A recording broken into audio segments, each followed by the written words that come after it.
జుట్టు విపరీతంగా రాలిపోతుందా? ఎంత ప్రయత్నించినా తగ్గడం లేదా? ఇక టెన్షన్ అవసరం లేదు. మీ ఇంట్లోనే ఉండే సహజమైన పదార్థాలతో తయారయ్యే ఈ అద్భుతమైన ఆయిల్ మీ జుట్టుకు కొత్త జీవమిస్తుంది. కేవలం 10 రోజుల్లోనే మార్పు మీరే గమనిస్తారు. సహజమైన హెయిర్ ఆయిల్ తయారీ విధానం. కావాల్సిన పదార్థాలు: కొబ్బరి నూనె 1 కప్పు, కరివేపాకు 1 గుప్పెడు, మెంతులు 1 టేబుల్ స్పూన్, ఆముదం నూనె క్యాస్టర్ ఆయిల్ 2 టేబుల్ స్పూన్లు, ఉసిరిపొడి 1 టేబుల్ స్పూన్, జాస్మిన్ పూలు ఐచ్చికం. తయారు చేసే విధానం: ఒక ప్యాన్లో కొబ్బరి నూనె వేసి తక్కువ మంటపై వేడి చెయ్యండి. అందులో కరివేపాకు, మెంతులు వేసి నల్లగా మారే వరకు వేడి చెయ్యండి. తర్వాత ఉసిలిపొడి వేసి 2 నిమిషాలు కలపండి. చివరగా ఆముదం నూనె కలిపి గ్యాస్ ఆఫ్ చేయండి. చల్లారిన తర్వాత వడకట్టి బాటిల్లో నిల్వ చేయండి. ఎలా వాడాలి?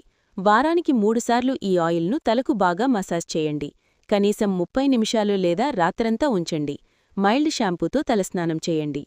10 రోజుల్లో మీరు గమనించే మార్పులు: జుట్టు రాలడం తగ్గుతుంది, రూట్స్ బలంగా మారుతాయి, కొత్త జుట్టు మలకలు కనిపిస్తాయి, జుట్టు మృదువుగా మెరిసేలా అవుతుంది.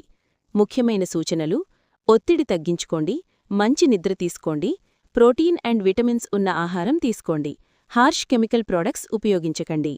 ఈ సహజమైన ఆయిల్ను క్రమంగా వాడితే మీ జుట్టు రాలడం తగ్గి బలంగా మరియు అందంగా మారుతుంది. మీరు కూడా ట్రై చేసి మీ ఫలితాలను కామెంట్స్లో చెప్పండి. ఇంకా ఇలాంటి అద్భుతమైన ఆరోగ్య చిట్కాల కోసం మా ఛానల్ను ఫాలో అవ్వండి. Orange book, happy life.